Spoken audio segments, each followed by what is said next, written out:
नमो तस्सा भगवतो अरहतो सम्मा संबुद्धस्सा। बुद्ध और उनका धम्म।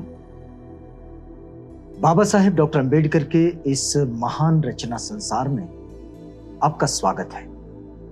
आप जानते हैं कि इस श्रृंखला में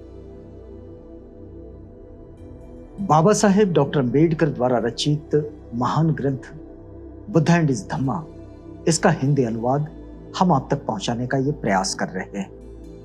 और इस कड़ी में हमने पिछले सप्ताह जब इसकी शुरुआत की थी, तब अब तक हमने देखा कि किस तरह असित मुनि ये अपने प्रतिक्रिया उस दर्शन पर देकर चले गए जिस दर्शन को उन्होंने बालक के रूप में किया।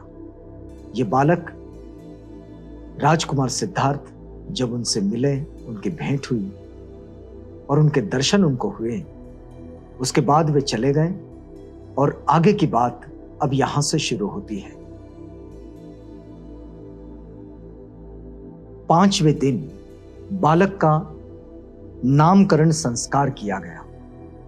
ये 5वें दिन बालक का नामकरण संस्कार करने की जो बात है, ये आज भी भारतीय परंपरा में ऐसी की ऐसी ही चली आ रही है। 5वें दिन बालक का नामकरण करना। तो 5वें दिन नामकरण संस्कार किया गया। बालक का नाम सिद्धार्थ रखा गया।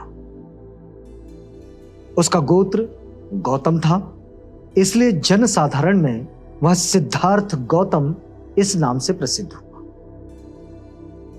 अपने गोत्र के नाम से लोगों को पहचाना जाना, यह भी एक हमारे यहां की पुरातन परंपरा रही है। बालक के जन्म की खुशियां और उसके नामकरण की विधियां अभी समाप्त नहीं हुई थी कि महामाया अचानक बीमार पड़ गई। राजकुमार सिद्धार्थ की माता महामाया अचानक बीमार पड़ी और उसके रोग ने गंभीर रूप धारण कर लिया। अपना अंत समय निकट आया ये जानकर उसने शुद्धोधन और प्रजापति को अपनी शैया के समीप बुलाया और कहा, मुझे विश्वास है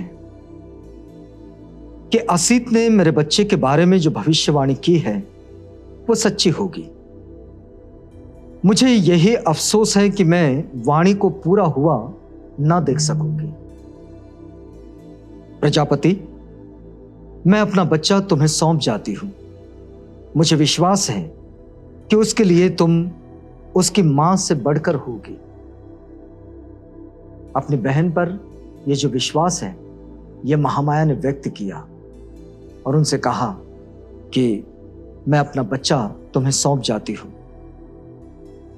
वह आगे कहती है कि मेरा बालक शीघ्र ही मातृहीन बालक हो जाएगा, लेकिन मुझे इसकी तनिक भी चिंता नहीं कि मेरे बाद यथायोग्य विधि से उसका लालन पालन नहीं होगा। अब दुखी ना हो, मुझे मरने दे। मेरा अंत समय आ पहुंचा है। यमदूत मेरी प्रतीक्षा कर रहे हैं। इतना कहते कहते महामाया ने अंतिम सांस ली। शुद्धोधन और प्रजापति दोनों को बड़ा दुख हुआ। दोनों फूट फूट कर रोने लगे। जब सिद्धार्थ की माता का देहांत हुआ तो उसकी आयु केवल 7 दिन की थी। राजकुमार सिद्धार्थ की आयु जब 7 दिन की थी, तभी उनकी माता महामाया चल बसी। उनके ताया चाचा की भी कई संतानें थी। सिद्धार्थ का एक छोटा भाई भी था, उसका नाम था नंद। वह शुद्धोधन का वो पुत्र था जो महाप्रजापति से उत्पन्न हुआ। महानाम और अनुरुद्ध शुक्लोद्दन के पुत्र थे और आनंद अमितोद्दन के। देवदत्त उसके बुआ अमिता का पुत्र था। महानाम सिद्धार्थ की अपेक्षा बड़ा था और आनंद छोटा। सिद्धार्थ इन्हीं सबके सभी के साथ, इन सब के साथ, चाहे महानाम हो, आनंद हो, देवदत्त हो, इन सब के साथ खेलते खेलते बड़ा हुआ। जब सिद्धार्थ थोड़ा चलने फिरने योग्य हुआ तो शाक्य जनपद के मुखिया इकट्ठे हुए और उन्होंने शुद्धोधन से कहा, बालक को ग्राम देवी अभया के मंदिर में ले चलना होगा। ग्राम देवी अभया के मंदिर में ले जाने के बाद शाक्य जनपद के मुखियाओं ने कही, जो इकट्ठे हुए, और उन्होंने कहा कि अब हमें यह काम करना होगा। शुद्धोधन ने स्वीकार किया और बालक को कपड़े पहना दिए। जब वह उसे वस्त्र पहना रही थी तो सिद्धार्थ ने अत्यंत मधुर वाणी में अपनी मौसी से पूछा कि उसे कहां ले जाया जा रहा है। जब उसे पता चला कि उसे मंदिर ले जाया जा रहा है तो वह मुस्कुराया, लेकिन शाक्यों के रीति रिवाज का ध्यान कर वह चला गया।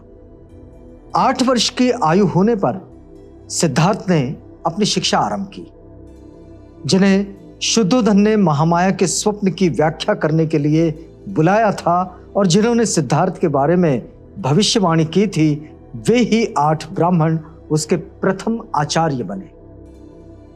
जो कुछ वे जानते थे सब सिखा चुके। तब शुद्धोधन ने उदिच्च देश के उच्च कुलोत्पन्न प्रथम कोटि के भाषाविद और वैयाकरण, वेद, वेदांग तथा उपनिषदों के बारे में पूरे जानकार सब्बमित्त को बुलावा भेजा और उसके हाथ पर समर्पण का जल सिंचन कर शुद्धोधन ने सब्बमित्त को ही शिक्षण के निमित्त सिद्धार्थ को सौंप दिया। ये सब्बमित्त उनके दूसरे आचार्य। उसकी अधीनता में सिद्धार्थ ने उस समय के सभी दर्शन शास्त्रों पर अपना अधिकार कर लिया था। यह उनका बाल्यकाल और शिक्षा, इस शीर्षक के साथ ही चैप्टर विकसित होता है। इसमें अंत में लिखा गया है कि इसके अतिरिक्त उसने भारद्वाज से चित्त को एकाग्र तथा समाधिस्थ करने का मार्ग भी सीख लिया था। यह मार्ग सीखने के बाद भारद्वाज आलार कलाम का ये सब सीखने के बाद आपको एक बात और भी बता दें कि भारद्वाज जो है वो आलार कलाम के शिष्य थे और उसका अपना आश्रम कपिलवस्तु में ही था। तो आलार कलाम के शिष्य भारद्वाज से जितना कुछ वो सीख सकते थे, सब्बमित्त से सीख सकते थे, उन 8 लोगों से जिन्होंने उनके जन्म से पहले भविष्यवाणी की थी, इन सारे आचार्यों से सारी शिक्षा उन्होंने प्राप्त की और ये शिक्षा ग्रहण कर अब ये बालक धीरे धीरे बढ़ रहा है। आज की इस कड़ी में यहीं पर रुकते हैं। अगली कड़ी में पुस्तक के अगले हिस्से से आपको जोड़ेंगे। बाबा साहेब डॉक्टर अम्बेडकर के इस महान रचना संसार के साथ चल रही इस श्रृंखला में अब हमें इजाजत दीजिए। पुनः मुलाकात होगी।